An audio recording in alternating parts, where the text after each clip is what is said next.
History is littered with fallen empires, each with its own story of rise and fall. The Roman Empire, once a behemoth stretching across continents, crumbled under its own weight. It was a civilization that brought advancements in law, engineering, and governance, yet it couldn't escape its fate. The Ottoman Empire, known for its military might and cultural influence, eventually faded into the history books. Its legacy includes architectural marvels and a rich cultural tapestry. But it, too, succumbed to the sands of time. And let's not forget the Soviet Union, a superpower that seemed invincible until it wasn't. Its collapse was a dramatic end to a period marked by intense political and ideological battles. These powerful empires, each in their own time, seemed untouchable. They projected strength, commanded respect, and controlled vast resources. Their leaders were often seen as larger-than-life figures steering the course of history. But none of them lasted forever. Their declines were not sudden but gradual, marked by a series of events that chipped away at their foundations. These empires didn't fall overnight. Their declines were slow burns, often marked by internal decay and external pressures.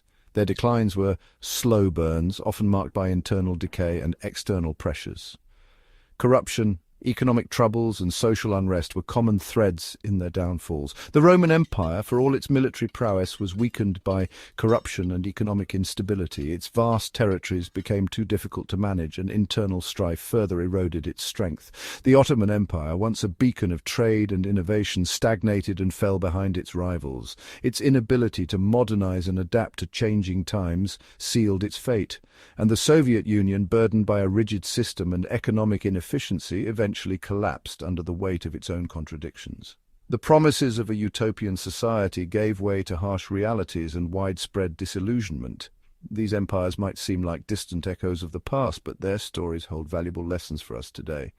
They remind us that no empire, no matter how powerful, is immune to the forces of history. The rise and fall of these great civilizations serve as a testament to the cyclical nature of human endeavors. They teach us that even the mightiest giants can fall, and that the seeds of their destruction are often sown from within. Understanding their stories can help us navigate the complexities of our own time, ensuring that we learn from the past to build a more resilient future. So, what exactly causes these seemingly invincible empires to crumble? Is it a single catastrophic event or a series of smaller, insidious issues that slowly erode their foundations? What are the common threads that unravel the fabric of their power? How do these once mighty structures of governance and society fall apart? The answer, like most things in history, is complex and multifaceted, but some recurring themes emerge. These themes are often interwoven, creating a tapestry of decline that is difficult to reverse. One common factor is economic inequality. This disparity in wealth distribution can create a chasm between different segments of society. When the gap between the rich and the poor grows too wide, it creates social unrest, undermines trust in institutions, and weakens the overall economy. The resulting tension can lead to protests, strikes, and even revolutions. Think of the Roman Empire, where a small elite amassed vast fortunes while the majority struggled to survive. This economic imbalance contributed significantly to its downfall.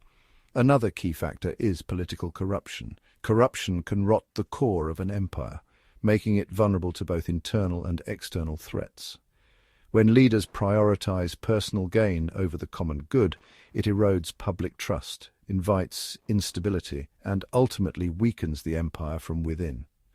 The loss of faith in leadership can be devastating.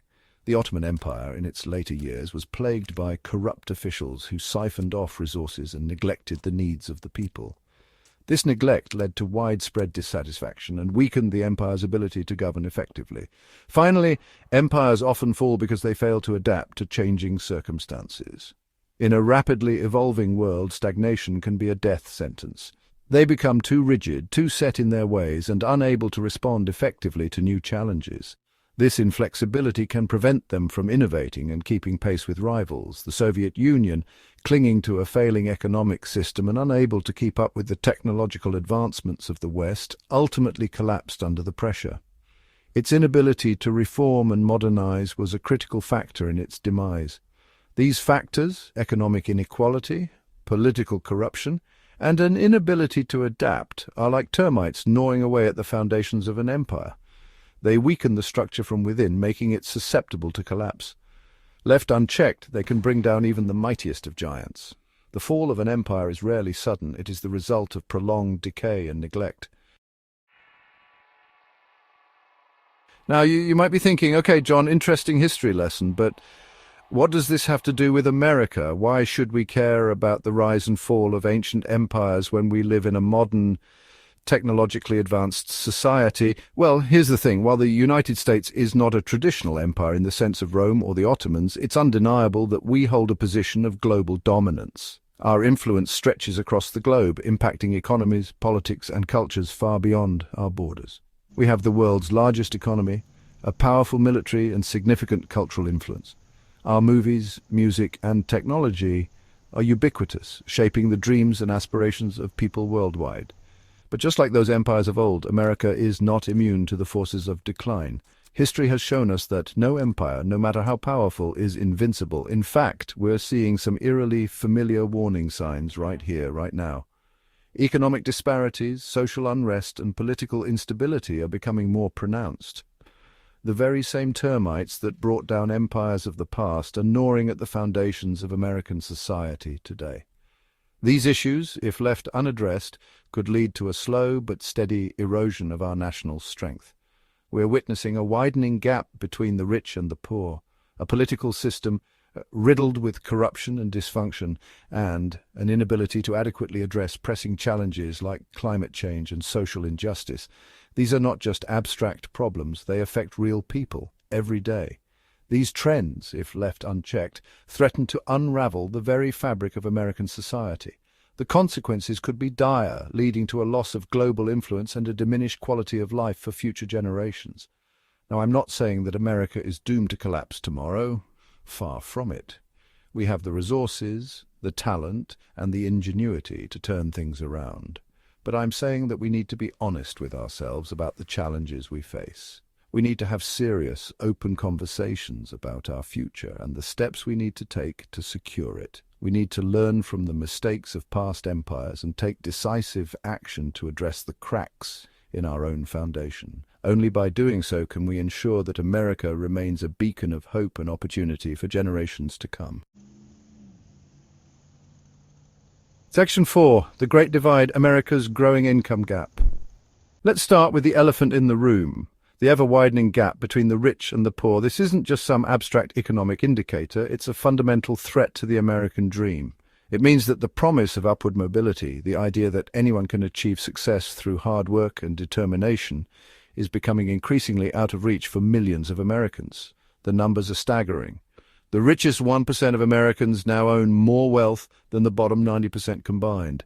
Let me repeat that. The top 1% have more wealth than the bottom 90%. Think about that for a second. That's not a recipe for a healthy, functioning society. That's a recipe for resentment, instability, and ultimately decline. This level of inequality isn't just morally wrong, it's economically unsustainable. When so much wealth is concentrated in the hands of so few, it stifles economic growth, weakens consumer spending, and makes it harder for small businesses to thrive. It creates an economy that works great for a select few at the very top, but leaves everyone else struggling to keep their heads above water. Section 5. A Mountain of Wealth. A sea of struggle wealth distribution in the US. Now let's talk about wealth distribution. It's one thing to talk about income inequality, but wealth inequality paints an even bleaker picture. You see, wealth isn't just about how much money you make in a year. It's about the assets you own, like property, stocks, and other investments. And in America, the distribution of wealth is even more lopsided than the distribution of income. The wealthiest 10% of Americans own roughly 70% of the country's wealth. That means that the vast majority of Americans are fighting over a shrinking slice of the pie, while a tiny elite at the top controls the lion's share of the country's assets. This concentration of wealth gives the ultra-rich a disproportionate amount of power and influence over our economy and our political system. This level of wealth inequality is not only unjust, it's a ticking time bomb for our democracy. When so much wealth is concentrated in the hands of so few, it undermines the principle of one person, one vote. It allows the ultra-rich to buy influence, rig the system in their favor, and drown out the voices of ordinary Americans. Section 6. The backbone's broken worker exploitation in the land of opportunity. Now, some might argue that this level of inequality is simply the natural outcome of a free market, that those at the top have earned their wealth through hard work and innovation. But here's the thing, while hard work and innovation are certainly important, they don't tell the whole story. The reality is that much of the wealth at the top is built on the backs of exploited workers who are paid poverty wages and denied basic rights and protections. Think about the people who grow our food, care for our elderly, stock our shelves and deliver our packages. These are essential workers who keep our economy running, yet many of them are struggling to make ends meet. They're working multiple jobs, relying on public assistance, and still can't afford basic necessities like healthcare and housing. This isn't about class warfare. It's about basic fairness. It's about ensuring that the people who create the wealth in this country are able to share in its prosperity. It's about creating an economy that works for everyone, not just those at the very top.